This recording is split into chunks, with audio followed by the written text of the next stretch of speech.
with vote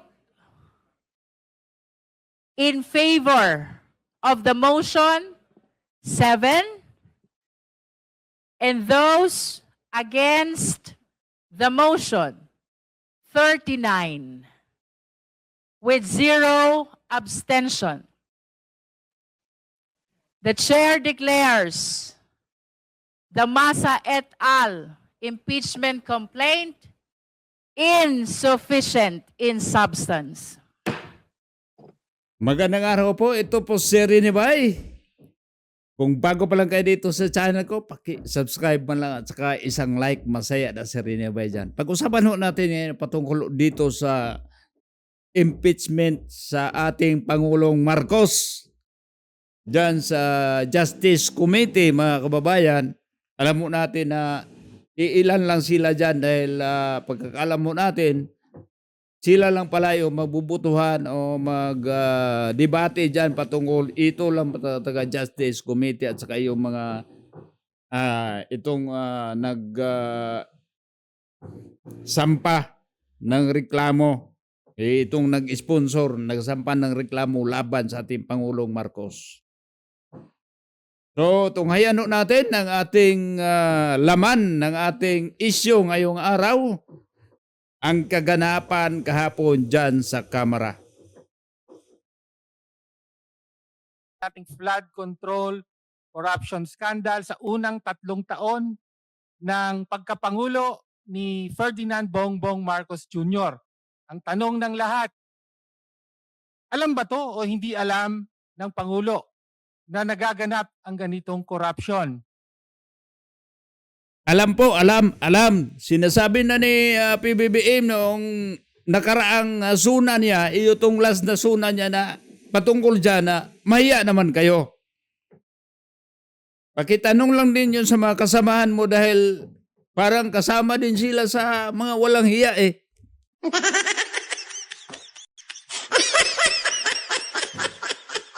Dito mga kababayan na dito may opinion ako dito eh. Dito sa ganap na impeachment process dito sa ating Pangulo, dahil nung nakaraan na ganap sa impeachment din na sa ating BP Sara,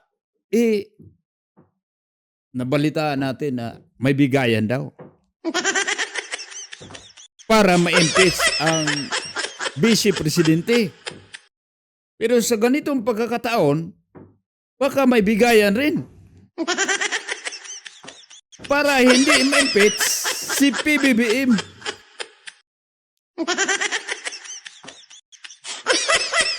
Sarap na buhay ng mambabatas, no? Salat sa init, salat sa lamig.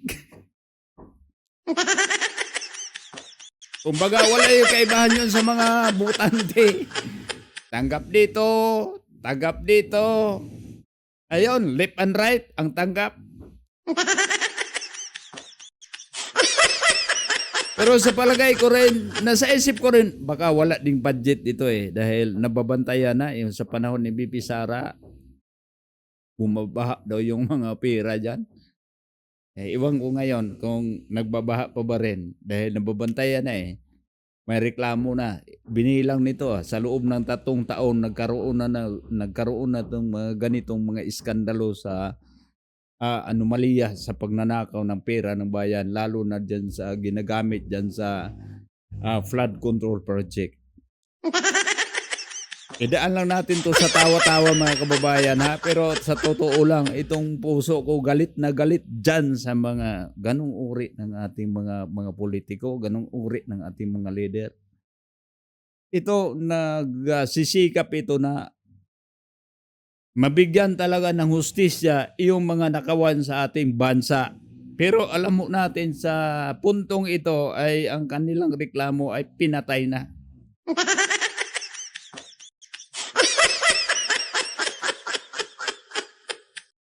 Ito kayang pinatay nila, pwede kayo yung dadalhin natin sa Jerusalem, doon natin ilibing para pagkatapos ng 3 araw ay mabubuhay ulit.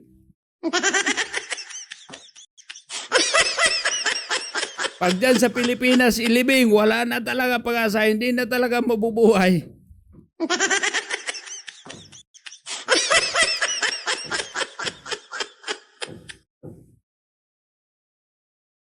Ng complaint. Sinasabi dito, hindi lang sa alam niya, kung hindi siya ang nagpahintulot at may direktang partisipasyon sa corruption na ito ay pagtataksil sa tiwala ng taong bayan at therefore dapat siyang ma-impeach. The chair declares the termination of all forms of statements and manifestations. We shall now proceed to vote. The chair is ready to hear the motion for the declaration of sufficiency in substance of the De Jesus impeachment complaint. Madam Chair, The Honorable Zamora is recognized. Madam Chair, I move to declare the De Jesus complaint insufficient in substance. Insufficient in substance. There is a motion to declare the De Jesus complaint insufficient in substance. Is there a second? Second. The same has been seconded. Is there any objection? Parang si Abante yun Insufficient. Pag sabi insufficient, si Candid agad si Abante. At hindi ko nakita, memorize ko na yung boses ni Abante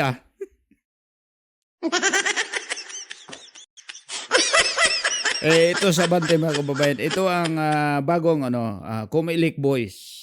Comelec Choice Boy.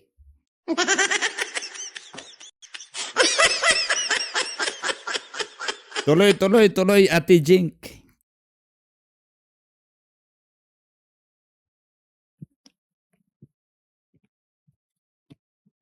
May I ask, Honorable Nisay, if you are a member? Oh, si Congressman Nisay. Yan. This committee? Ex officio member. Deputy Okay. minority. As an ex officio member, then he has the right to vote. And I even to raise a motion. I object, Madam Chair. There is a motion to declare the De Jesus impeachment complaint insufficient in substance. The same has been objected to. We therefore divide the House. Again, the motion is to declare the De Jesus complaint Oh, divide na yung bahay nila. Divide. Sa'yo yung sala, sa amin yung kusina. Parang ganun. Sige. Tuloy. in substance. Those who are in favor of the motion, please raise your right hand.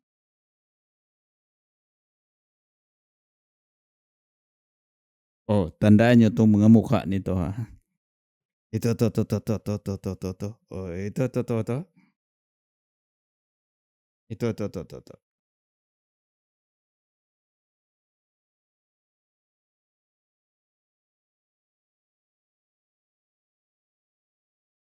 Kami.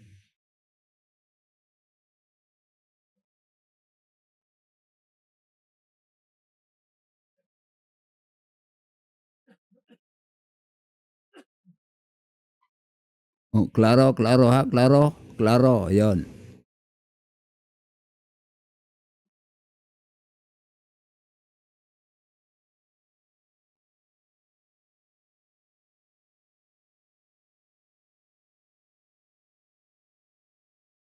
Takal makabilang.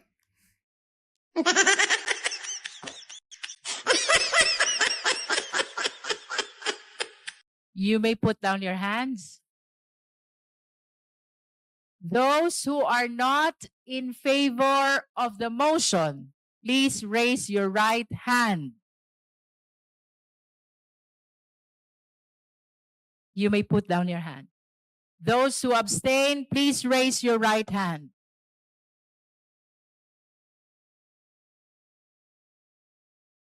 Natural. Natural talaga, sila talaga nagsampay eh. Alanganin sila eh. Alanganin na sila. Nangangamoy ng patay. Paano yun, Brad? Yung sinisikap natin yung mga dokumento para isampa, tapos pagdating dyan, magtaasan lang pala ng kamay.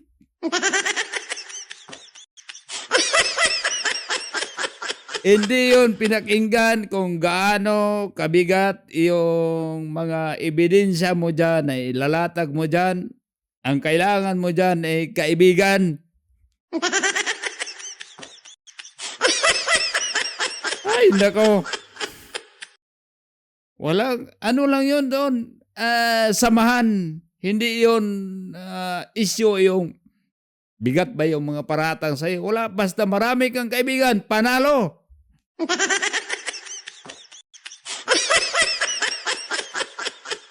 Yun lang ang problema pag iniwan ka ng kaibigan mo, talo ka talaga.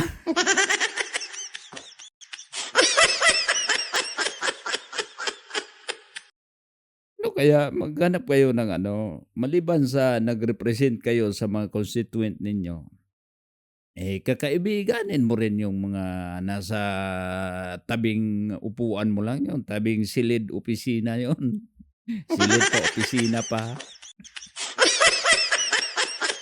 Ay, nako. Sige, tuloy.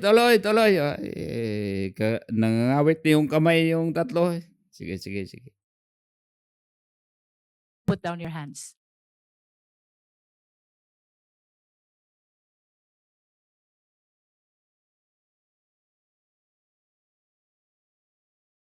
Ngayon, With a vote of 42 in favor of the motion, 1 against the motion, and 3 abstain, the chair therefore declares the impeachment complaint of De Jesus insufficient in substance. patay. Nang dahil kay speaker, patay. Alam mo dito mga kaibigan, ito dikit nila.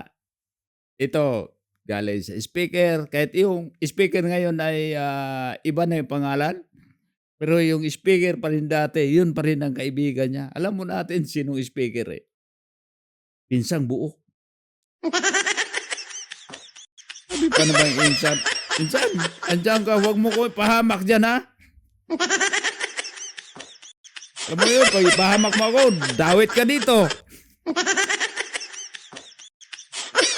Tapos sabi pa ng mga kasama dito, sinabihan yung pinsan na doon, sige, insan ako bahala. Web 5. May mga kasangga tayo doon sa loob. Ito. Best friend ng dahil kay speaker. Ay, nako, sige, tuloy. Kakaloka to politika sa atin, no? Parang ginawa lang parang peryahan na lang yung kamara natin. Ako po. At this juncture, the chair is ready to hear the motion for the declaration of sufficiency in substance of Massa et al. Impeachment Madam complaint. Chair, The Honorable Erice is recognized. Madam Chair, I move that we declare the Massa complaint as sufficient in substance. So moved, Madam Chair. There is a motion to declare the Massa et al. Impeachment complaint sufficient in substance. Is there any second? Second Who motion, seconded? Madam Chair. The Honorable De Lima seconded. Is there any objection? I object. The mo-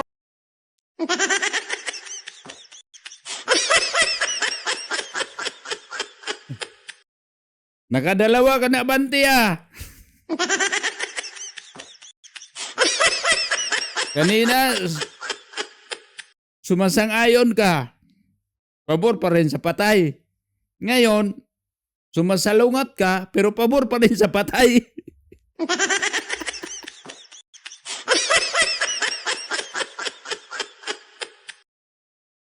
Alam mo si Abante dito pag estudyante pa to para tong laki tong grado dito sa class participation.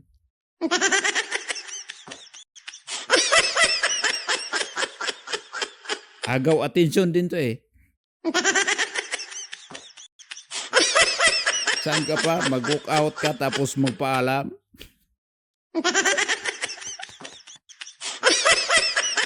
Tapos mag-walk out ka, tapos na yung session.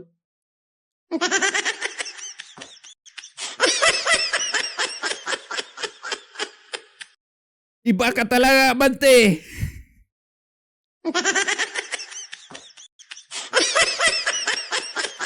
Sir Dre, pasensya ka na ha. Sumasalungat si Abante. Two, we therefore divide the house. Ayun, divide na sila. Sa inyo ang sala, sa amin ang kusina.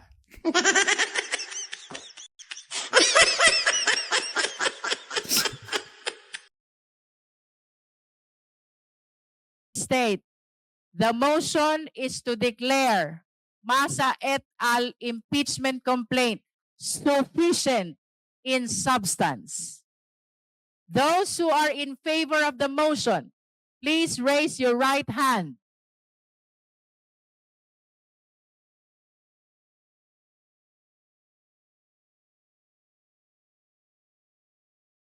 Ilan sila? Isa, dalawa, apat, lima, You may anim. put down your hands. Those who Ito. are not in favor of the motion, please raise your right hand.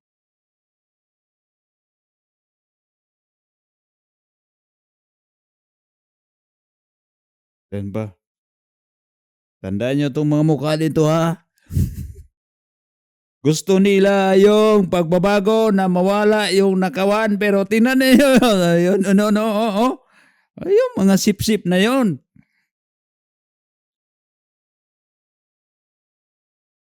Yun. No. Tandaan nyo ron, yun. Si Cookie. Ito ha.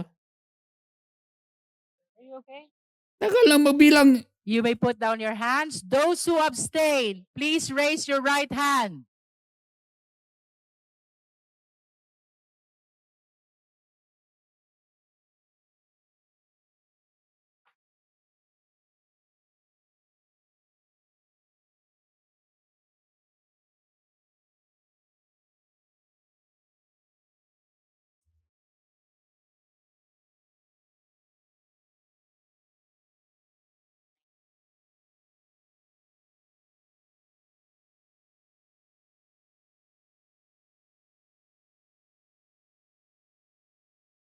Paano to dilema?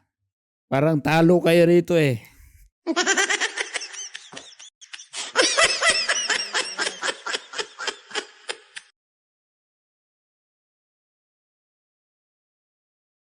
Ilang basong tinta yung nasayang dyan sa kakaimprinta nyo, maraming papel. Pagtapos dyan, pataasan lang ng kamay. With vote in favor of the motion, 7. Hmm. And 7. those against the motion, 39. With 0 abstention. The chair declares the Masa et al. Impeachment complaint insufficient in substance. That concludes. Wala na. Dilema, joke no. Sino pa yung isang congressman na lalaki, si Tinio ba yun? Wala na, patay na. Tirikan na lang natin ng kandila.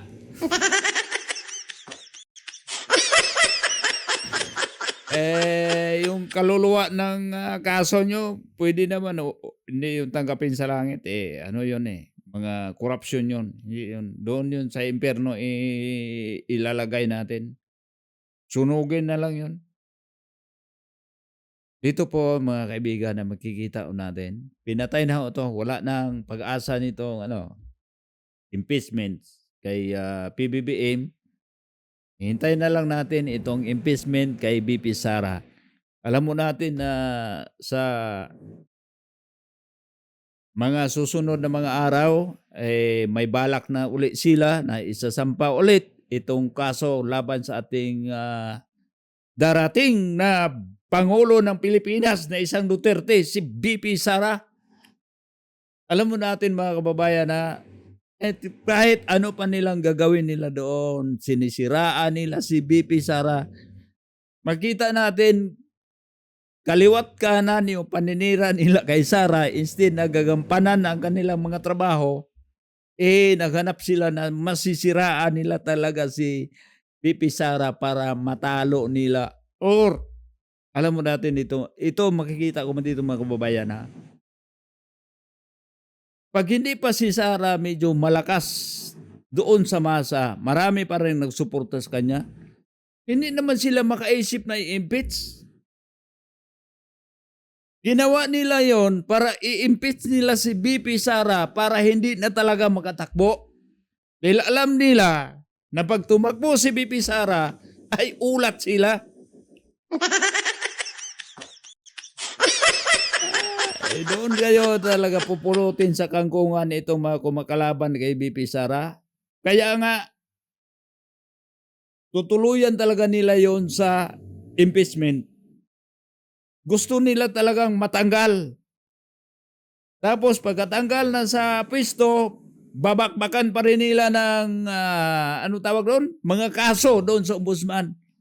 Nakaantay na si Trillanes, nakaantay na si Remulla. Doon na nila babakbakan. Pipilayan nila, gusto na nilang burahin ang Duterte dito sa Pilipinas. Pero alam mo natin mga kababayan, karamihan sa mga Pilipino, kahit anong paninira nila sa mga Duterte, kitang-kita na naman kung ano ang nagawa ni Duterte dati. Yung sinasabi nilang mamamatay tao, ako po. Pag marami pang taong pinatay si Duterte na mga mabubuting tao, sabihin natin, pinatay niya. Hindi hantong sa ganon na maraming nagmamahalang nagsusuporta sa mga pamilyang Duterte. Isa na ko dyan. Sana sa 2028, BP Sara, pagka-presidente. Pero ngayon, hindi pa man nagpahiwatig si BP Sara na tatakbo siya. Pero itong mga kumakalaban sa kanya sa darating na halala na ang ginagawa ngayon ay nagpuposisyon sa pamamagitan ng paninira nila kay BP Sara. Alam mo natin kung sinong tatakbo. Dahil ang mga taong tatakbo sa susunod na mga halalan, magpapili bilang presidente, sila yung mga taong maninira sa ating mahal na pangalawang Pangulo ng Pilipinas na walang iba, si BP Inday Sara Duterte for 2028. Hanggang dito lang po. Salamat. Hanggang sa muli. Magkita-kita tayo sa susunod nating video. Bye-bye. See you next time.